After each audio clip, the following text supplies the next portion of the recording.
Welcome to smart education X Y Z. आज हम बच्चों कक्षा 9 की जो वर्कबुक है उसका कार्यपत्रक 1 से लगाकर 4 तक के कार्यपत्रक है उन सभी को हल करेंगे। चलो बच्चों स्टार्ट करते हैं आज की वीडियो।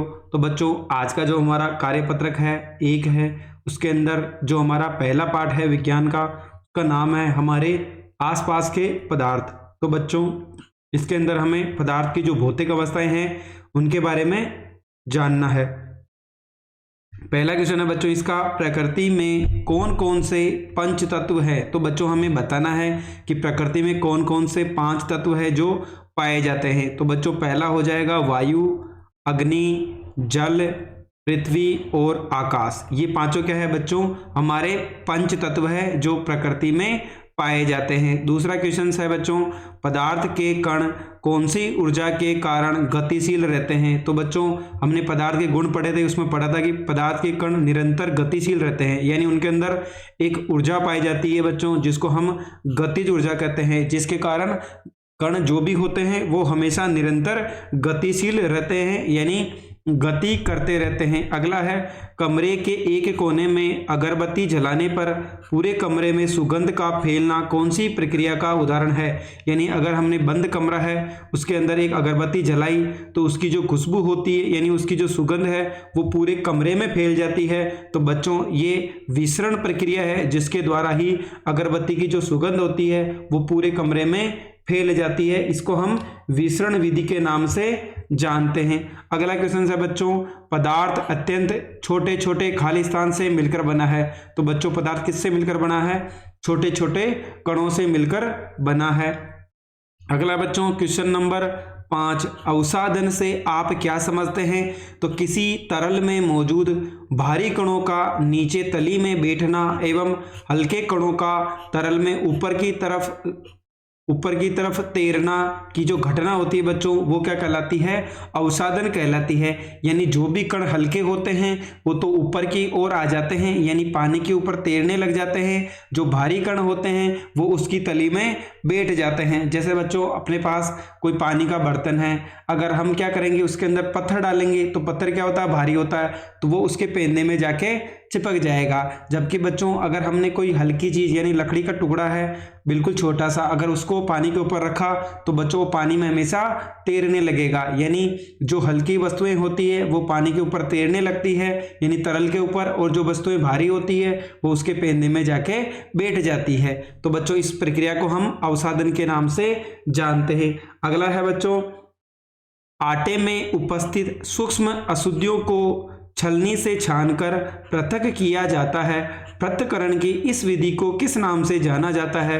तो बच्चों इसको चालन विधि के नाम से जाना जाता है। यानी जब भी आटे के अंदर कोई भी कण हो यानी अशुद्धियां हो उसको हम अलग करने के लिए एक विधि का प्रयोग करते हैं जिसको हम चालन विधि कहते हैं। पदार्थों के पृथक्करण की निष्पावन विधि से आप क्या समझते हैं और अपने शब्दों में बच्चों उत्तर लिखिए। तो बच्चों इससे पृथक्करण की वह विधि जिसमें हवा की मदद से मिश्रण में मौजूद हल्के एवं भारी कणों को पृथक किया जाता है। यानी बच्चों जैसे अनाज एवं भूसे को अलग करना, जिसको बच्चों हमने क्लास 9th में पढ़ा था, यानी या तो हम इसको विनोइंग विधि के नाम से भी जानते हैं। यानी जो भी हमारा कुछ भी चीज होती है बच्चों उसमें से अगर भूसे और दानों को अलग करने के लिए हम एक विधि का काम में लेते हैं जिसको हम विनोइंग मशीन भी बोलते हैं, जो दाने को अलग कर देती है और भूसों को अलग कर देती है। दूसरा बच्चों इसको फटकारना भी कहा जाता है। क्या नाम हो जाएगा बच्चों, फटकारना भी कहा जाता है। यानी वह विधि जिसके द्वारा हम क्या करते हैं, हवा की सहायता से जो भी हल्के कण होते हैं उनको अलग कर देते हैं और भारी कणों को अलग कर देते हैं। इसका उपयोग बच्चों भूसे होते हैं अनाज के अंदर, यानी भूसों अनाज में से भूसों को अलग करने के लिए हम एक विधि का प्रयोग करते हैं जिसे पृथक्करण विधि भी यानी निष्पायन विधि भी कहा जाता है। दूसरा नाम बच्चों एक मशीन के द्वारा किया जाता है उसको विनोइंग मशीन बोला जाता है, और दूसरा बच्चों हम जो छलनी होती है उसको फटकार करके भी अलग कर सकते हैं। बच्चों अगला हमारा कार्यपत्रक है 2, ये भी बच्चों पहले पार्ट के ऊपर ही आधारित है। पदार्थ के कणों के गुण, यानी पदार्थों के कौन कौन से गुण होते हैं। बच्चों भंगुरता किसे कहते हैं, भंगुरता वह गुण है जिससे पदार्थ पर बल लगाने पर वह विकृत होने की बजाय छोटे छोटे टुकड़ों में टूट जाता है बच्चों, जैसे कोयला। यानी भंगुरता का मतलब हो गया, अगर किसी वस्तु के ऊपर आप चोट मारोगे तो वो क्या हो जाएगा, छोटे छोटे टुकड़ों में टूट जाता है। यानी जैसे बच्चों कोयला हो गया, अगर आप कोयले के ऊपर किसी चीज से प्रहार करोगे तो कोयला छोटे छोटे सूक्ष्म कणों में टूट जाता है। इसी विधि को बच्चों हम भंगुरता कहते हैं। ड्राइवर सीट के सीट बेल्ट में पदार्थ के कौन से गुण का उपयोग किया जाता है, तो बच्चों गति का जो प्रथम नियम होता है जिसको हम जड़त्व के नियम से भी जानते हैं, तो बच्चों जो ड्राइवर के सीट बेल्ट लगा होता है वो जड़त्व का जो न्यूटन की गति का प्रथम नियम है उसका प्रयोग करता है। तो बच्चों हम यहाँ पे भी लिख सकते हैं प्रथम नियम, यानी न्यूटन की गति का कौन सा नियम है ये बच्चों, प्रथम नियम है। जलीय जीव जंतु जल में रहने के दौरान किस प्रकार की ऑक्सीजन का प्रयोग करते हैं, यानी ऐसे जीव जंतु जो जल के अंदर रहते हैं उनको ऑक्सीजन कहाँ से मिलती है, तो बच्चों जो पानी के अंदर घुलित ऑक्सीजन होती है वो उसी का ही उपयोग ऑक्सीजन लेने के लिए करता है। अगला है बच्चों, घुलित ऑक्सीजन पदार्थ की कौन सी अवस्था के विसरण को दर्शाता है। घुलित ऑक्सीजन उच्च आंशिक दाब वाली प्रावस्था से कम दाब वाली प्रावस्था की ओर विसरित होता है। यानी जिधर बच्चों दाब का मान ज्यादा होगा उधर से वो कम दाब की ओर हमेशा गति करेगी। यानी जो ऑक्सीजन पानी के अंदर घुली हुई होती है वो उच्च दाब से निम्न दाब की ओर गति करती है, यानी ये इसकी विसरण अवस्था होती है, उच्च दाब से निम्न दाब की ओर। अगला है बच्चों, एलपीजी का पूरा नाम क्या होगा, द्रवित पेट्रोलियम गैस। बच्चों अगर इंग्लिश की बात करें तो liquid petroleum gas, liquid petroleum gas के नाम से भी जाना जाता है। जो बच्चों हम घर में खाना बनाने के लिए जो सिलेंडर प्रयोग में लेते हैं वो बच्चों एलपीजी गैस होती है। पदार्थ के कण एक दूसरे को परस्पर करते हैं, तो बच्चों एक दूसरे को क्या करते हैं, वो आकर्षित करते हैं। यानी एक कण दूसरे कण को अपनी ओर खींचने का प्रयास करता है। पदार्थ के कण निरंतर होते हैं, तो बच्चों क्या होते हैं, वो गतिशील होते हैं। यानी पदार्थ के कणों के अंदर गतिज ऊर्जा पाई जाती है जिसके कारण पदार्थ के जो कण होते हैं वो निरंतर गति करते रहते हैं। अगला कार्यपत्रक है बच्चों 3, जिसके अंदर हम हमारे आसपास के पदार्थ है यानी पदार्थ की कौन कौन सी अवस्थाएं पाई जाती है उनके बारे में अध्ययन करेंगे। तो पदार्थ की कितनी अवस्थाएं होती है, नाम लिखिए। तो बच्चों पदार्थ की कितनी अवस्थाएं होती है, 5 होती है। पहली होती है बच्चों ठोस, दूसरी होती है द्रव, तीसरी गैस, चौथी होती है प्लाज्मा और 5वीं है बच्चों जिसको बीईसी यानी बोस आइंस्टाइन कंडेंसेट के नाम से भी जाना जाता है। तो बच्चों हमें केवल 3 पदार्थ की अवस्थाएं होती हैं उनका ही अध्ययन करना होता है। ये 2 जो अवस्थाएं हैं उनका हम अध्ययन नहीं करते हैं। जब पदार्थ के कण बिल्कुल पास पास में होते हैं बच्चों, जब हम उन पर दबाव डालें तो वो क्या होते हैं, हम उनको दबा नहीं सकते। यानी पदार्थ के कण इतने पास पास होते हैं तो उनको बच्चों हम ठोस के नाम से जानते हैं। जब पदार्थ के कण थोड़े दूर दूर होते हैं तो उसको हम द्रव अवस्था के नाम से जानते हैं। जब पदार्थ के कण ज़्यादा ही दूर हो तो बच्चों उसको हम गैस के नाम से जानते हैं। यानी ये तो हमारी ठोस हो गई, ये हमारा द्रव हो गया और ये कौन सी अवस्था बच्चों, गैस अवस्था है। यानी जब पदार्थ के कण बिल्कुल एक दूसरे के पास पास चिपके हुए हो तो वो ठोस कहलाता है, थोड़े थोड़े दूर हो तो वो द्रव अवस्था और ज़्यादा ही दूर हो तो वो गैस अवस्था कहलाती है। ठोस अवस्था की कोई 3 विशेषताएं लिखिए। आकार और आकृति हमेशा निश्चित होती है। बच्चों अगर कोई इस प्रकार की वस्तु है जो ठोस है तो उसका आकार और आयतन हमेशा क्या होता है, निश्चित होता है। कणों के बीच मजबूत अंतराणुक आकर्षण बल पाया जाता है। यानी बच्चों जो कण होते हैं उनके बीच अंतराणुक आकर्षण बल पाया जाता है जिसके कारण वो एक दूसरे से चिपके हुए रहते हैं। यानी अगर हम उन पर दबाव डालें तो बच्चों उनका आकार हम चेंज नहीं कर पाएंगे। अगला है बच्चों विसरण का गुण नगण्य, यानी एक जगह से दूसरी जगह जाने का जो गुण होता है कणों का वो नगण्य होता है, क्योंकि बच्चों कण क्या होते हैं, बिल्कुल पास पास होते हैं, तो वो बच्चों हमारी ठोस अवस्था कहलाती है।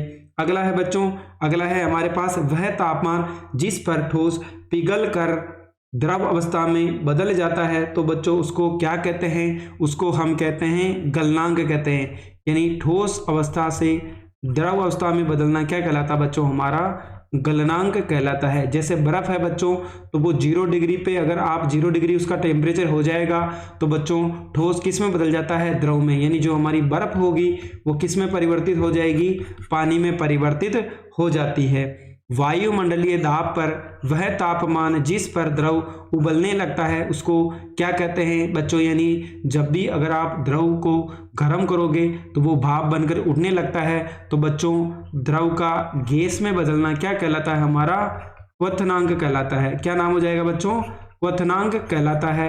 यानी अगर हम 100 डिग्री सेंटीग्रेड पर अगर पानी को गर्म करें तो बच्चों भाप बनकर उड़ने लगेगा, यही हमारी गैस अवस्था कहलाती है। यानी इस विधि को हम क्वथनांक के नाम से जानते हैं। ठोस का द्रव में बदलना गलनांक और द्रव का गैस में बदलना हमारा क्वथनांक कहलाता है। ऊर्ध्वपातन की परिभाषा लिखिए।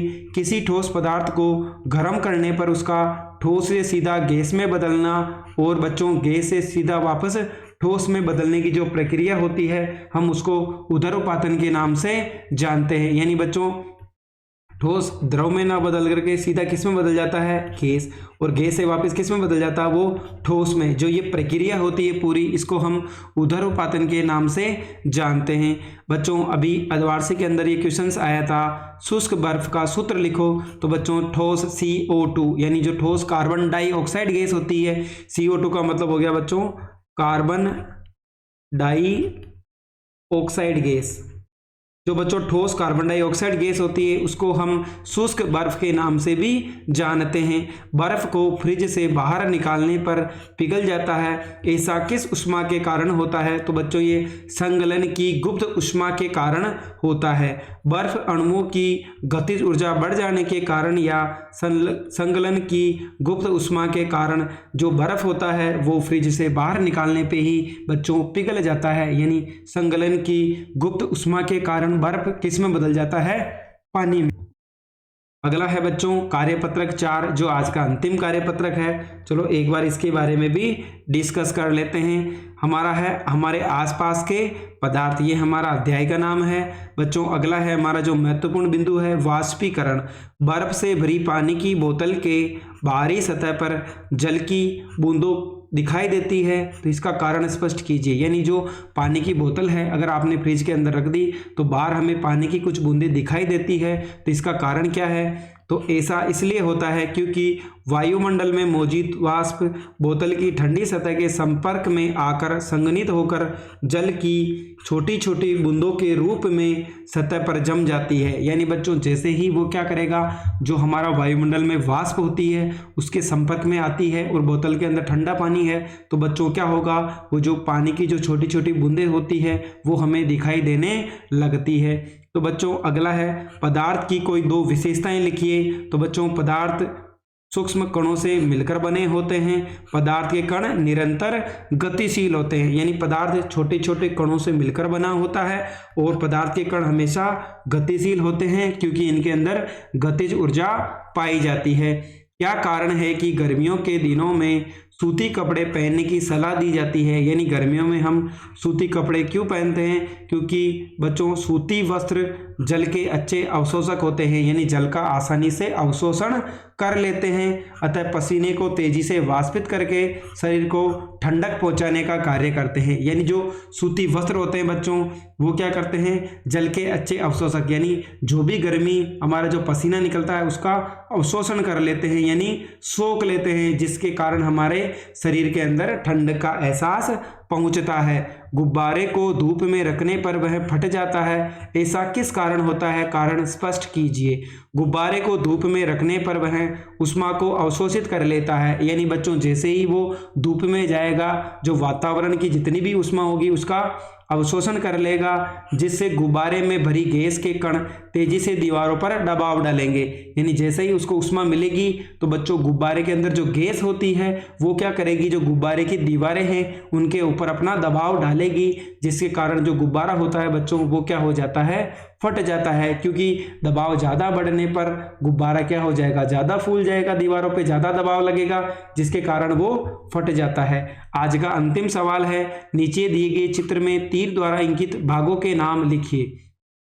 तो बच्चों जो सबसे ऊपर चिन्ह है वो हमारा कपास का पलग है, यानी रुई का पलग लगा हुआ है।